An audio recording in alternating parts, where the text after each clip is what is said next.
सब प्राणी अनेक क्रिया से युक्त है और अनेक योनियों अनुसार आप का विचार किया कि लोगों का दुख प्रकार दूर हो। ऐसे मैंने विचार कर विष्णु लोक में चले गए। वहाँ जिनके शुक्रवार 4 भुजा जिन्होंने संघ चक्र को धारण किए और वनमाला से सुशोभित देवेश नारायण है, उनको देखकर स्तुति करने लगा। नारायण जी बोले, हे महाराज, आप वचन और मन से कहने धारण योग अंत शक्तियुक्त है और निर्गुणात्मक युक्त है। हे महाराज, आप सब प्राणियों को उत्पन्न करता और भक्तों के दुख नाशक है। स्तुति सुनकर विष्णु भगवान बोले, हे नारद, तुम किस काम से आए हो? तुम्हारे मन में क्या जो पूछेगा हम कहेंगे। नारद जी बोले, हे नाथ, मृत्यु लोक के सब प्राणी अनेक उत्पन्न होकर पाप कम से कलुषित हो रहे हैं। भगवान वह कहिए। हे महाराज जी, छोटे उपाय के मुख से सुनना चाहता हूँ। भगवान बोले, समझ में कृपा कर, तुमने बहुत अच्छा प्रश्न पूछा, जिनके कहने से मनुष्य मोह से छूट जाए, ऐसा उपाय करता हूँ, सुनो। हे नारद, जो वर्त तीनों लोग में अति दुर्लभ है, वह आज आपके कहने से प्रकाशित कर सत्यनारायण का वर्त, जिसके विधि पूर्वक करने इस लोक में सुख लोक में मोक्ष मिलता है। सुनकर नारद जी बोले, इस वर्त से क्या पालो? पूर्व में किसने किया था? किस समय वर्त करना चाहिए? आप विस्तार पूर्वक करिए। भगवान ने कहा कि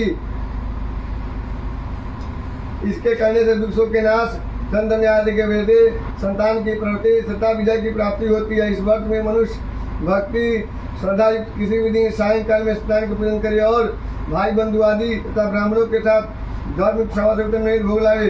केले का फल, घी, दूध, गेहूं का चूर्ण लावे। गेहूं का चूर्ण हो तो चावल का चूर्ण, खड़ा अथवा गुड़ मिलावे। सवा पाव अथवा सवा शरीर मिलाकर भक्ति से सत्यनारायण मेला बनवाए। कथा सुनकर ब्राह्मण को दक्षिणा देवे। तदंतर सब श्रोतागण सत्यनारायण के करते हुए अपने अपने घर जाए। इस प्रकार वर्त करने से मनोवांछित फल मिलता है। विशेषकर कलिकाल में पृथ्वी वर्त के दूसरा कोई उपाय नहीं है।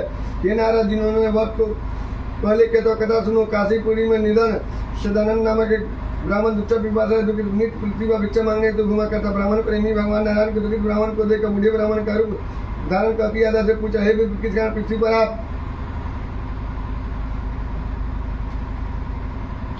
घुमा करते हैं? सुनने की इच्छा है। यदि आपको इच्छा हो तो कहिए। ब्राह्मण बोले, मैं तेरे दरिद्र भिक्षा के लिए भ्रमण करता हूँ। यदि आपको जानते हो तो कृपा कर पुण्य कहिए। ब्राह्मण बोले, हे विशेष महत्व को सिद्ध करने वाले उत्तम सत्यनारायण व्रत करो, जिसके कारण से मन सब दुख से छूट जाता है। ब्राह्मण रूपी सत्यनारायण देव का व्रत का विधान बतलाकर अंतर ध्यान हो गया। तदंतर ब्राह्मण सदानंद नगर में श्रेष्ठ माने जाने लगा। तभी सब सत्यनारायण का व्रत करने लगा। इसी चिंता में ब्राह्मण को रात में नींद नहीं आई।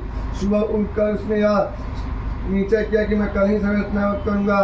यह संकल्प कर भिक्षा मांगने गया। उस दिन सब दिनों सभी द्रव्य मिला।